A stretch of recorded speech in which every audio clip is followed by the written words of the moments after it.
And men began to multiply on the earth, and daughters were born. And when the divine beings saw the beauty of the daughters of men, they married those whom they liked.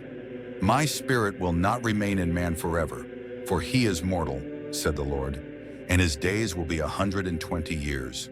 In the days when the divine beings married human daughters and had children, and later there were Nephilim on the earth. These were heroes of old famous people. The Lord looked, and behold, the wickedness of man is great on the earth, and his mind is full of evil. He regretted that he had made man. His heart ached.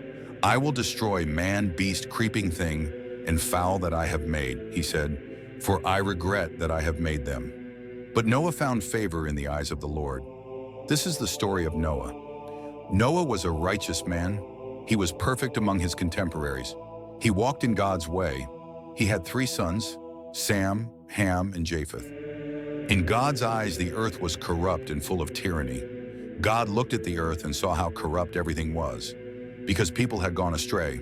I will put an end to mankind, God said to Noah. Because of them, the earth is filled with violence.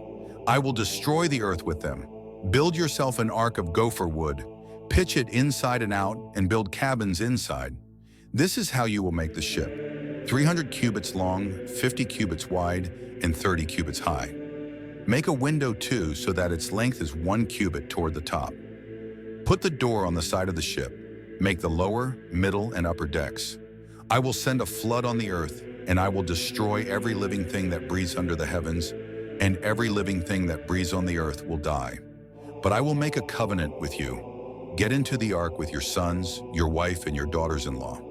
Take on board a pair of every kind of living creature, 1 male and 1 female, so that they may survive. All kinds of birds, animals, and reptiles will come to you in pairs to survive. Take what is edible for you and for them, and store it for future meals. Noah kept all God's commandments. And the Lord said to Noah, Get into the ark with all your family, for you alone have I found righteous in this generation. Take with you 7 pairs of clean animals, male and female, and 7 pairs of unclean animals, and 7 pairs of birds, so that they may not become extinct on the earth. For after 7 days I will send rain on the earth, 40 days and 40 nights, and I will destroy every living thing that I have made. Noah did all that the Lord commanded him. Noah was 600 years old when the flood came. Noah, his sons, his wife, and his daughters-in-law all got into the ark together to escape the flood. As God had commanded Noah, a pair of every kind of animal, bird and reptile, male and female, both clean and unclean, came to Noah and entered the ark. After 7 days the flood came. On the 17th day of the 2nd month of that year, when Noah was 600 years old, all the springs of the deep gushed forth, and the gates of the heavens were opened, and it rained on the earth 40 days and 40 nights. On that day Noah, his sons Sam, Ham, and Japheth, and Noah's wife and his 3 daughters-in-law entered the ark. All kinds of animals, domestic animals, reptiles, birds, flying creatures, went on board with them. Every living thing that breathed came to Noah in pairs and got into the ark. The animals that came into the ark were male and female, just as God had commanded Noah. The Lord closed the door after Noah. The flood lasted for 40 days. The increasing waters lifted the ark above the ground. The waters rose and rose and rose, and the ark floated on the water. The waters rose so high that all the high mountains of the earth were submerged. The rising waters exceeded the mountains by 15 cubits. All the living creatures of the earth perished: birds, domestic and wild animals, creeping things, reptiles, men, and every living thing that breathes. And the Lord destroyed all flesh, from man and beast of the field, from man and beast of the field, from the creeping thing to the fowl of the air, and all that was upon the face of the earth was wiped out. Only Noah and those in the ark remained. The waters covered the earth for 150 days.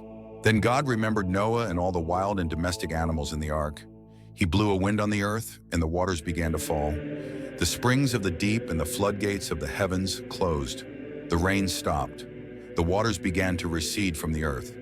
After 150 days, the waters subsided.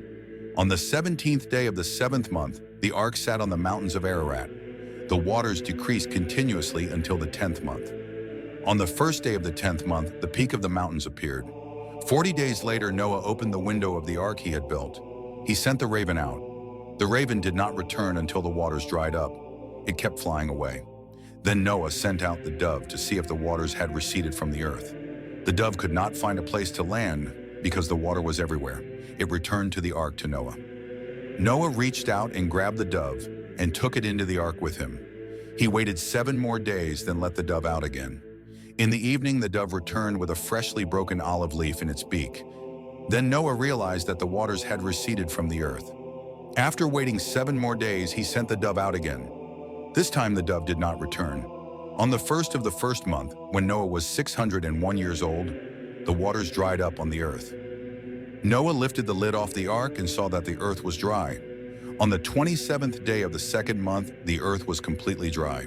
"Come out of the ark," God said to Noah, "with your wife, your sons, and your daughters-in-law, and all living creatures with you, birds, beasts, and creeping things. Let them reproduce and be fruitful and multiply on the earth." Noah came out of the ark with his wife, sons, and daughters-in-law. All the beasts, the creeping things, the birds, and all the creatures that lived on the earth left the ark.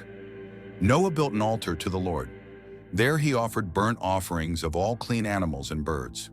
The Lord was pleased with the fragrance and said to him, "I will not again curse the earth because of man, for the inclination of man's heart is evil from his childhood. I will never again destroy all living things as I do now. As long as the earth endures, there will be sowing and reaping, heat and cold, summer and winter, day and night.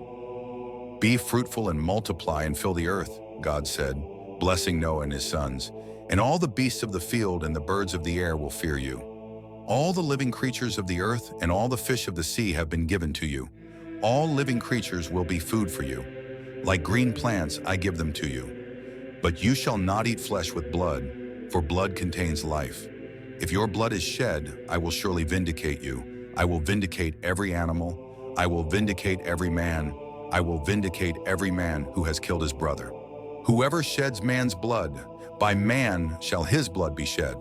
For God created man in his own image. Be fruitful and multiply. Be fruitful and multiply in the earth." God said to Noah and his sons, "I want to keep my covenant with you and your descendants, with all living creatures that are with you, birds, domestic and wild animals, all the animals that came out of the ark. I will keep my covenant with you. No more shall all flesh be destroyed by the flood. The flood that destroyed the earth will never happen again." God continued, "This will be the sign of my covenant with you and with all living creatures from generation to generation, forever and ever. I will place my bow in the clouds, and this will be the sign of my covenant between me and the earth. Whenever I send a cloud over the earth, and whenever my bow appears in the clouds, I will remember my covenant with you and with all living creatures. Never again will there be a flood to destroy all living things. Whenever the bow appears in the clouds, I will look at it and remember the everlasting covenant that I have made with every living creature on the face of the earth." God said to Noah, "This is the sign of the covenant between me and every living creature on earth." Noah's sons who came out of the ark were Sam, Ham, and Japheth. Ham was the father of Canaan. These were the 3 sons of Noah. All the people who spread over the earth came from them. Noah was a farmer. He planted the first vineyard. He drank wine and got drunk and lay naked in his tent. When Ham, the father of Canaan, saw that his father was naked, he went out and told his 2 brothers. Sam and Japheth took a garment and threw it over their shoulders and walked backwards to cover their naked father. They turned their faces away so that they would not see their father naked. When Noah came to, he realized what his young son had done and said, "Cursed be Canaan, and let slaves be slaves to their brethren. Praise be to the Lord, the God of Sam. Canaan shall serve Sam. God give Japheth plenty, and let him dwell in the tents of Sam. Let Canaan be a servant to Japheth." Noah lived another 350 years after the flood. He died after living a total of 950 years. This is the story of Noah's sons, Sam, Ham, and Japheth. After the flood, they had many sons. The sons of Japheth were Gomer, Magog, Madai, Yavan, Tuval, Meshach, Tiras.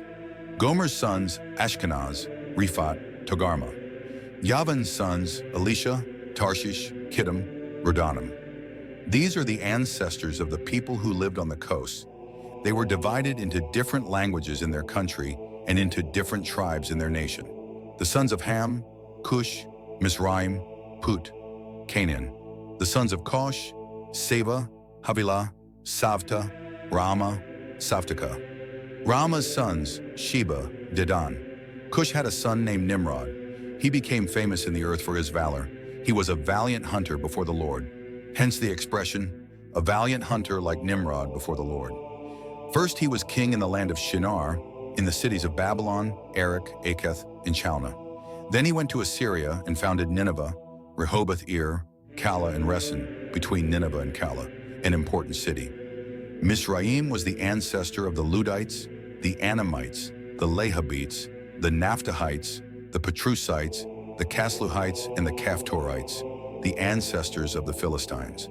He was the father of Sidon, the first son of Canaan, and the ancestor of the Hittites, the Jebusites, the Amorites, the Girgashites, the Hivites, the Archites, the Sinites, the Arvatites, the Semarites, the Hamites. The Canaanite tribes later dispersed. The border of Canaan stretched from Sidon through Gerar, Gaza, Sodom, Gomorrah, Admah, and Savoim to Lasha. These were the Hamathites, who were divided into various tribes and languages in their country and nation. Sam, Japheth's older brother, also had children. Sam was the ancestor of all the descendants of Eber. Sam's sons, Elam, Assyria, Arpachshad, Lud, Aram. Aram's sons, Reuel-has, Hul, Geter, Mash. Arpachshad was the father of Shelah. Shelah had Eber. Eber had two sons. One was called Peleg because the people of the earth were divided in his lifetime. His brother's name was Joktan. Joktan was the ancestor of Almadath, Sheleph, Hasarmavet, Jerah, Hadaram, Uzal, Dikla, Oval, Abimael, Sheba, Ophir, Havilah, Joab. These were all descendants of Joktan. They lived in the east, in the mountainous region from Mashah to Sephar. These were the children of Sam, who were divided into various tribes and languages in their country and nation. All these people who were recorded after the flood, who spread over the earth, nation by nation, tribe by tribe, are descendants of Noah.